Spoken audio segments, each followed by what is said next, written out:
Hey everyone, welcome back to my channel. So right now, it's Monday. I did not do a vlog today, guys, because I was literally busy all day. So I'm gonna do a reaction video for you guys today of something Islamic video. I watched the kind of half of the video yesterday, but most of the people have already seen it on my story on Snapchat or on Instagram of the guy, the boxing guy. So the video is called "He Was a Champion of the World" by Mohamed Hoblos and Billy Dip. So the video is 11 minutes long. So I hope you guys do enjoy, guys. Give it a giant thumbs up. Subscribe to my channel if you're new. Plus, I hope you guys enjoyed my yesterday video also. And comment down below my last video also, the reaction. So, yeah. So I do apologize once again for not doing a vlog. So let's jump straight into this video right now. I don't want to keep you guys waiting for a long time. So let's get with it. So 3, 2, 1. I'll see you guys in the next shot. Bye. So guys, let's jump straight into the video right now. So 3, 2, 1, and let's go. One part does not condone, but still be unboxing. We hope you benefit from this message. Meet Billy the Kid Dip, two-time featherweight and super featherweight champion of the world and an international boxing sensation. Yet despite all the glitz and glamour that comes along with being a former Guys, I will talk at the two-time end of the world video, not in the champion, video. there's an untold story that Billy hides behind his all-too-familiar smile. We sat down with him to uncover the painful hidden truths of what it means to be a former champion of the world. To many, becoming world champion is an accomplishment Muhammad like Ali. no other, and to Billy, this was no different. Tell me about the moment you became world champion for the first time. I could not believe it. It's like that moment had finally come. Like I was now champion of the world. It was like, for me, it was like, oh my, it's such a proud moment because my brother's gonna go to school now and tell his friends that his brother's a champion of the world. I remember this one moment where I got up on the corner post and I told him to give me the belt, and the crowd was all standing, and I would put the belt up like that, and the whole crowd just erupted. Like, Mashallah. and I was like champion of the world, you know what I mean? Two-time champion of the world in the history books. To be crowned world champion twice is a feat not many can attest to, but for Billy, So true, it was so a dream true. turned reality. So can we hold that now? Yeah, for sure, no doubt. So this is it right now. You got the leopard skin and all, haven't you? Let's put it on. Let's put it on. So that's it. That's the bad boy. That's right there, right there. But yeah, this was everything I worked so hard for. You see, ever since Billy was a young boy, he dreamed of being champion of the world. Not for the fame and the riches, but more so for the love of the sport. When I started boxing at a young age, it was all about the trophies and the belts. It was never about money. But after winning the championship for himself, his gaze swiftly shifted to the luxurious and lavish lifestyles of those who had preceded him. So true. I grew up watching people like Oscar De La Hoya, Shane Mosley, Prince Nassim, Mike Tyson, guys that had gone on to become multi-millionaires of their sport, like right? And I was hanging out with these people. Mike I Tyson. was in their cars, their Ferraris, their Lamborghinis, their Maybachs, Shane their Mosley. Rolls Royces. Oscar. And I'm thinking to myself, that's gonna be me one day. An expectation that was in fact about to go into overdrive after he crossed paths with one of the biggest names in the boxing world. I saw Floyd Mayweather Floyd Mayweather. when I was in America on a holiday, and I seen him. I said, "Hey Floyd," he goes, "Yeah, champ, what's up?" And I said, "I'm champion of the world now." And he said, "We'll be in touch." We'll That's what be he in said, touch. "We'll be in touch." This short encounter soon 50 led him Cent. to being invited to join forces with one of the biggest boxing teams in America, TMT Promotions, TMT. otherwise known as the Money The Team. money 50 team. Cent and Floyd Mayweather have forged this company called TMT Promotions, and then they want to sign you up. I was like, Look so young. my life is 50 about to Cent. change now. That's a long time Get there, ago. we're hanging out with 50 Cent now. Rolls Royces, Lamborghinis, 5-star restaurants, the best hotels.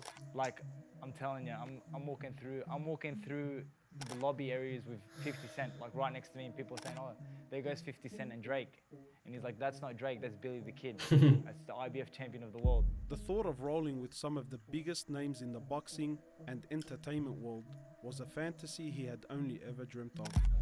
These guys are the best at what they do.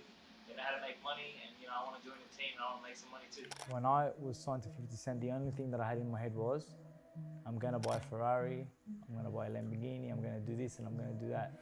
I spent the money before I even got it in my mind. Wallah. I was looking at cars like I was going to buy them tomorrow. Yet as pretty as it all seemed from the outside, Billy soon found himself fighting his own internal moral dilemma.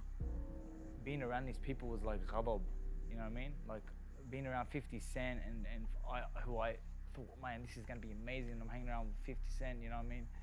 Biggest rap star in the game at the moment and all that. Wallah, it became like ghadab. Things that he wanted me to be involved in, which I never took part in, come to his parties, and I never took any part of that. And I think because I never took part in any of that, he didn't gravitate, or I didn't gravitate towards him because of that situation, Already struggling to fit in, Billy's term with TMT was soon to fall off course, following an internal conflict, causing TMT Promotions to eventually split. To make matters worse, this was all happening right before a major world title fight Billy was preparing for. 50 Cent, he says to me, oh look, I'm not going to be able to pay you the money that I promised you and whatever. And I'm like, he's doing this to me the day before the fight, playing with my head, you know what I mean? Like, I kind of felt like he was against me, you know what I mean? Like he was working against me. Oh, so they're trying to get in his head. It's like to distract them and stuff. Is on. I rang up my mum on the way to the venue and I said, hey mum. She said, yeah. I said, don't watch the fight tonight. And just like that, his short-lived dream soon came to an end. But as difficult as this was for him to stomach, nothing could prepare him for the major fight he was about to face back home after receiving a call from his wife. I'll never ever forget it. I'm sitting in the lounge room and my mum is standing directly in front of me, and I get this phone call from Sarah. She goes, hey, what are you doing? I said, nothing. She goes, oh, where are you? I said, I'm at home. She goes, oh, are you sitting down? I said, yeah. She goes, oh, okay, cool. I just want to let you know, I got cancer. Wow. Guys, I said, what? I hate the word cancer. She goes, I've got cancer. And I was like, you're joking. And then she just burst into tears, started crying. And I was like to my mom, when I hear the word cancer, I get emotional. And my mom's like, oh my God. 2 months and 10 days later, his wife sadly passed away, leaving Billy grief-stricken and at the lowest point in his life. Guys, I hate the word cancer, the illness makes you older, and when I hear it, I get emotional quickly because my mom passed away from cancer. The saddest part I remember of this whole experience was, I remember her father. It was like, he said to the doctor, he goes, his exact way of doing it was like, what do you mean? What do you mean? What is it, money? So emotional. You guys need money? No. Because I have money, I could, whatever you want, and they were like, sir, it's got nothing to do with money or anything. We've done everything we can for Sarah, and we don't think she'll be with us much longer. And the only thing going through my mind was, what good is money now? He never expected the love of his life to be taken away so soon. Yet just as Allah gives, and Allah takes away. And it was a lesson that Billy learned the hard way. We come to this life with nothing, and we leave the world with nothing. That's so true. Is something that I wish I could turn the clock back on, you know what I mean? Because there was so much trauma that came after that point of her death, like money comes and goes. Like that I experienced, like for the first time I actually went into a grave and buried Sarah. And I was just thinking, man, how did this happen?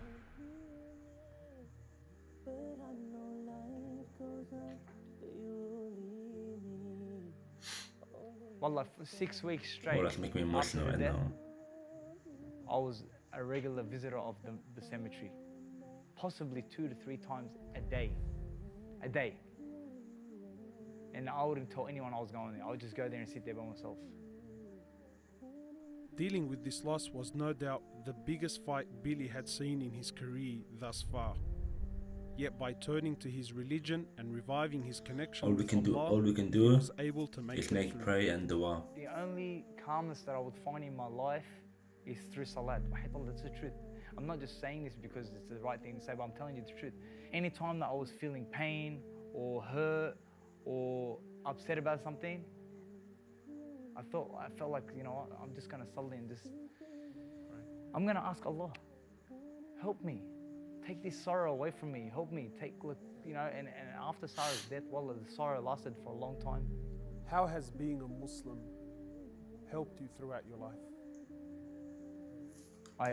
I believe strongly because my father had instilled us that nothing in your life happens without the will of Allah subhanahu wa ta'ala. Exactly, And everything that's so that you true. face is a test, and any calamity that you face is just a test, and it's just about doing your best to come out better on the other side. It's a test. Everything's a test. Guys, to be honest, Sarah's life we're death in was right a now, major test for me. the test for us, like, Losing to fights was improve a big ourselves test for me. in front of Allah. And I just felt like I got through them because, you know, because I remained steadfast and I stayed on my belief that, khalas, this is what Allah had willed for me. Exactly. See, all along, Billy thought being world champion would promise him a life of riches and happiness. Yet through his roller coaster of a journey, he has slowly come to realize the bitter reality. And you know what I used to say? Exactly. Just this preparation for a lifetime of happiness. Because I believed that this belt was going to bring me a lifetime of happiness. No, it doesn't. And then Allah showed you. The happiness doesn't come through a title, you know what I mean? It comes from Allah. That's right. Exactly, yeah. You know what I mean? As a boy, Billy used to spend his days praying to be champion of the world. Yet today, he prays for something completely different. Different. What do you pray for now? I'll tell you what I pray for. I pray that Allah subhanahu wa ta'ala takes me while He's pleased with me. Because I know that Exactly. this life is not promised. And we could be days, In months, or life, years away guys, from in death. life, anything's possible. And I just might pray die that right Allah now. subhanahu wa ta'ala You never keeps me know. Or steadfast tomorrow. and You takes never, me when you only sleep, you when never He's know. pleased with me. Because this dunya means nothing. Exactly, yeah. It really doesn't. You know what? You just do the best you can. Look, Inspire as if you much die as right you now, can, dunya is still the same. fear Allah as much as you can, and hope for Allah to take you in a time when you're ready. I ask Allah that He gives you what you ask Him for Mm-hmm. and more. May Allah reward you, man. Thank you for this opportunity, Billy. MashaAllah, man. We all have stories to tell. And I pray that this was a story that will remind you and I of our Former true champion purpose of the world. in life.